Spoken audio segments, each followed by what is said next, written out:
Vimuttata cittaṃ, cittata santusittaṃ, santusittata naparitassati, aparitassang pachatanyeva parinibbayati. Now, please keep in mind, if we read this all together rather than separating it out, it would be obvious that cittaṃ is still the subject. From the state of being freed, it, again, the mind, cittaṃ, exists, it abides, it stands. Cittaṃ is the past participle of tittati, meaning to stand. Gives us words ultimately like stasis, and that can help us understand that this means to stand or abide, not wobbling, but remaining in a certain state. And the state is vimuttata, the state of being emancipated. Since cittaṃ is a past participle, it's an adjective, it is agreeing with cittaṃ in gender, number, and case, which here is neuter, nominative, singular. Now, cittaṃ can take a locative case, meaning to abide in a certain state. Remember, and we'll show the derivation here, that ablatives sometimes can stand in for other cases. It could be standing in for the locative. So we could, I think, reasonably say that the mind exists in the state of being emancipated. But we do have these other ablatives to consider as we go forward. And keep in mind, the ablative can express, in addition to from or a separation, it expresses the cause. Either way, I think we get the meaning here. It abides due to the state of being freed or emancipated. Due to the state of existence, it is happy. Again, it's the mind, santusittaṃ. And just like cittaṃ, we will expect this to be nominative, neuter, singular. Santusittata naparitassati, due to the state of happiness, it, the mind, is not tormented. It is not excited. Not tormented, neither individually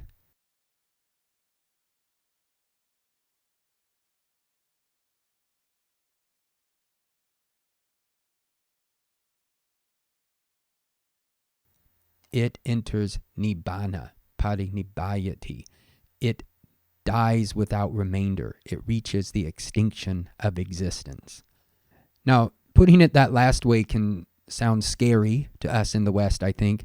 Keep in mind that mystics in all cultures have basically reached this same conclusion, that the one transcendent reality, if you will, transcends our notions of existence and non-existence. So when the Buddha talks about passing beyond existence, he's not talking about oblivion.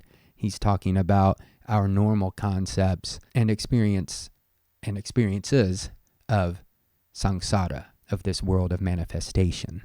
That is what is being transcended. And if you're interested to know more about nibbana, this transcendent realm, if you will, Daily Pali Reading has a playlist on nibbana where we go through the Buddha's teachings on that subject. Now, I want to get a little geeky here and go back to this vimuttata.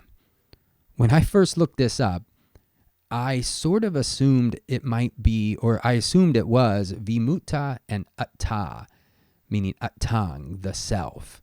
And just taking that word by itself, that compound by itself, and not thinking about what follows, it sort of made sense that the Buddha might be talking about the freed self or something like that. But if you follow that, if you keep going, it doesn't make any sense. It just doesn't come together that way. Atta is masculine, and we would not expect cittaṃ to be neuter. So realizing that wasn't going to work, I looked into the idea of these different types of terminations. And this is something that's called derivation. And there are two types of derivation in Pali. The first derivation, the primary derivation, has to do with the root, this very abstract idea, which is neither a verb nor a noun, becoming either a verb or a noun, basically. It gets some sort of termination that fixes it as an actual word, some kind of word. What we're dealing with here is called secondary derivation, where we have an actual word already and we're adding to it some type of affix, and in this case, we're adding to it a suffix.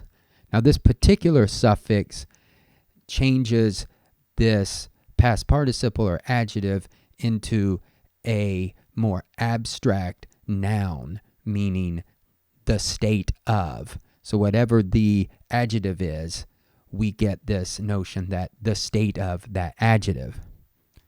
And we have that 3 times here. We have vimutta, being emancipated or freed. And then with this tta suffix, we get the state of being emancipated or the state of being freed.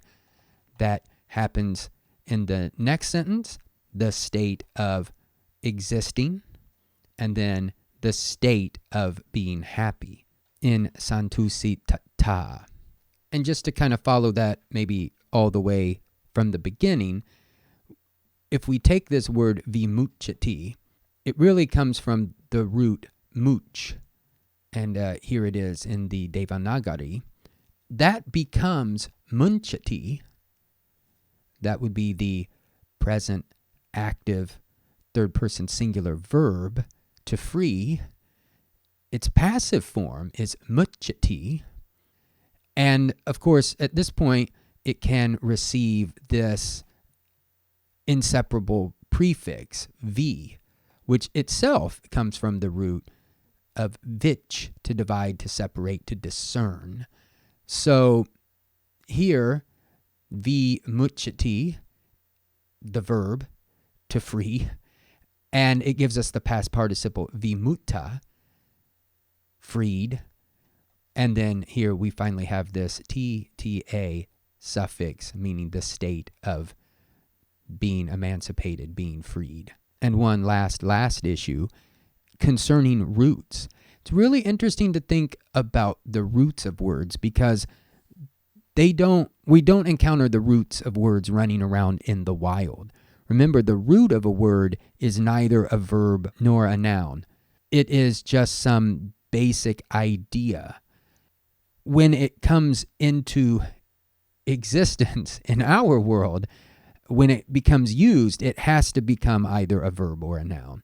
Now, there might be languages where that isn't true. I'm not sure about that. It's sort of hard to imagine that there would be sentence patterns that don't have events or things being differentiated, but it's possible, and maybe Lojban might come as close as possible. I'm not sure.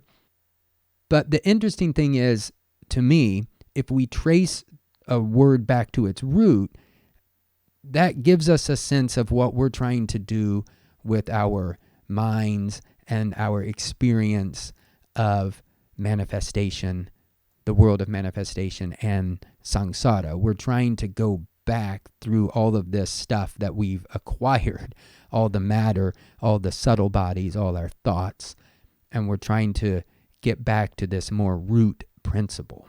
We're trying to touch this place that is neither a thing nor an event. It's not a place. It doesn't exist in time. It is wholly beyond our ability to conceptualize.